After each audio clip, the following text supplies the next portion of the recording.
Everything you've been told about money is a complete lie, and I can prove it with 2,000 years of history. We keep hearing the same story, don't we? Every state, every official says, our currency is sound, our system is secure, we will keep our promises. But historical examples show us this is not always guaranteed. It's like watching a movie on repeat. In Rome, in France, during the American Civil War, in the southern states, and unfortunately, in the economic crises experienced in countries like Lebanon and Argentina today. People woke up one morning. They saw their bank accounts melting away like an ice cream. The money they had worked and saved for a lifetime was gone. They witnessed their salaries now being able to buy just a single chocolate bar. Their lives changed. Their future plans, their dreams, were shattered in an instant by the systems. The most unpleasant part? Most people had never even considered this could happen, because they had been told the system wouldn't allow it. They had been given confidence. But history teaches us this. Trust is sometimes the biggest trap itself. A critical point. No system is 100% guaranteed, as we are told. Collapse is not a rare and distant event. On the contrary, it's an almost constantly recurring rule. History is full of examples.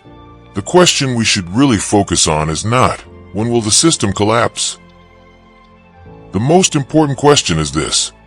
When a crisis occurs, how will you protect yourself, your loved ones, and your savings?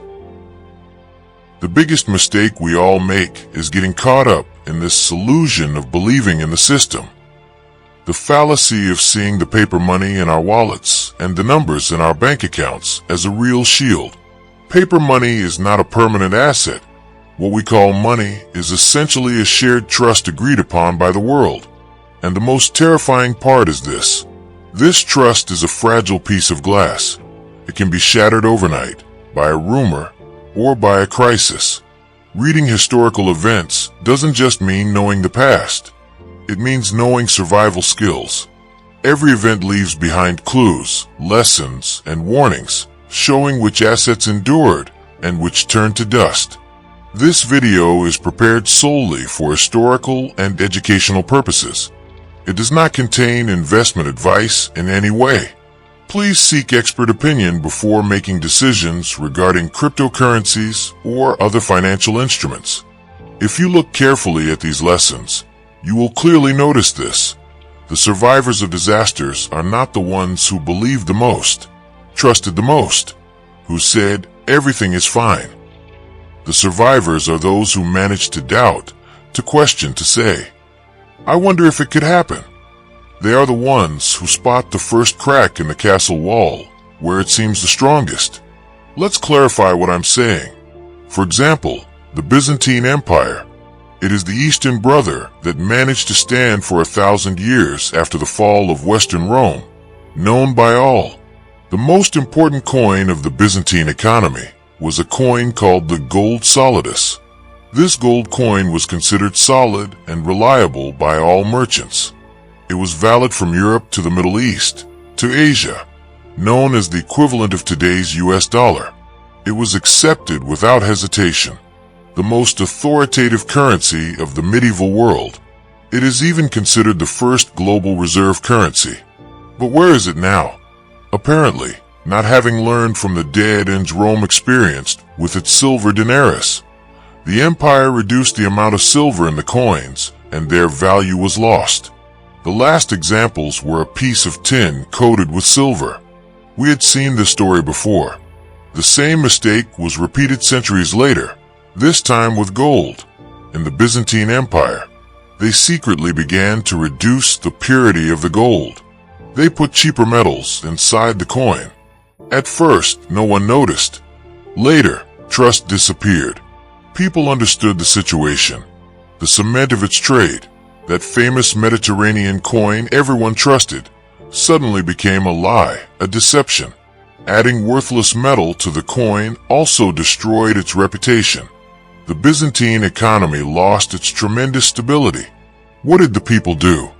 While some saw the solidi they had saved for years melt away, those who had gold bullion, those who had fields, those who established their own trade survived, because they trusted the real values they held in their hands, not the trust offered by the system.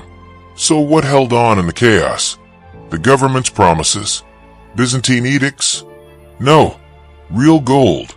Merchants who had accumulated land in distant territories. Everyone who trusted only money or the state was left staring at their assets, turning to dust. The seemingly never-ending lesson is this: the government cannot resist the temptation to secretly reduce the value of its money, to dilute it. This has been exemplified in various parts of history. When they do this, real value flees towards assets that cannot be counterfeited. Like gold, silver, land. Not every collapse happens slowly, insidiously like this. Sometimes, a shock that comes suddenly, like a tsunami, can turn everything upside down. In the mid-14th century, Europe faced the most terrible pandemic in its history, the Black Death. Between 1347 and 1351, more than half of the entire continent's population died. Cities turned into ghost towns. Villages were abandoned. Trade ended. People focused on survival. When we look at the economic dimension, the situation was much more dire than just a catastrophe story. Half of the workforce of societies vanished instantly. The value of each remaining worker, each laborer, increased incredibly. Survivors demanded higher wages. Food and land, scarce before, became relatively abundant as the population decreased. Families who had cash, silver, gold, and the ability to work suddenly became wealthy and gained bargaining power. Lands, estates that cost a fortune were now going for very cheap, sometimes for free. Houses were abandoned, fields were left untilled. Incredible opportunities arose for the survivors.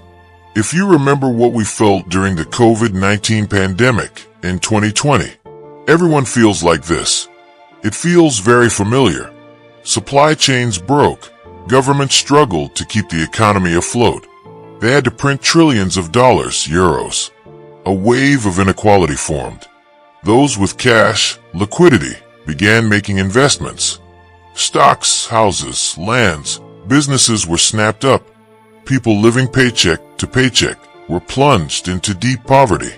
Housing prices hit records worldwide. Stock markets recovered rapidly. On the other hand, millions of ordinary people struggled to pay their rent and bills. Here history tells us another bitter truth. Crises are not only economic but also psychological weapons.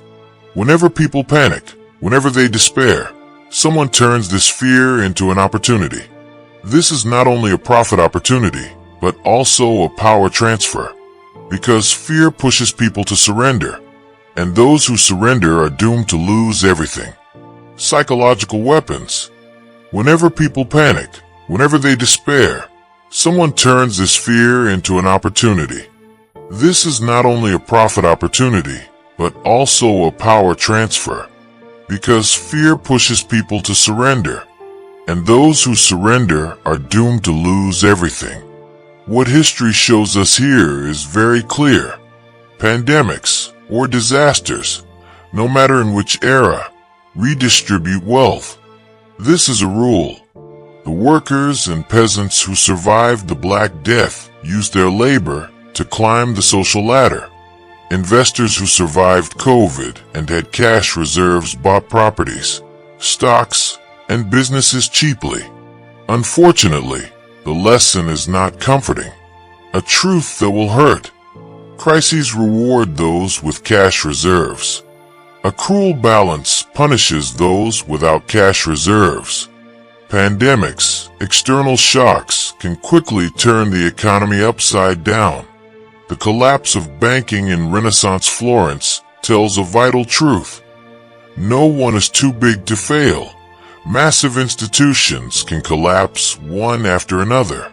The Florence of the 1340s was the Wall Street, the financial capital of Europe. It was home to very powerful banking families like the Bardi and Peruzzi, names everyone knew, like today's banks. They lent enormous sums to kings, especially to King Edward III of England. Edward, during his wars with France, defaulted on these massive debts, saying, "I cannot repay my debt." When the king didn't pay his debt, the banks behind him went bankrupt. The investments of thousands of people who trusted the banks and deposited their money, who entrusted their savings to them, turned to dust. Trade came to a standstill. The once rich and powerful Florence suddenly found itself in chaos. People fell into the lap of bankruptcy and despair. People who had entrusted all their assets to the trusted banking houses learned a bitter truth. If you think this was dark, the next chapter goes even deeper. Watch part 2.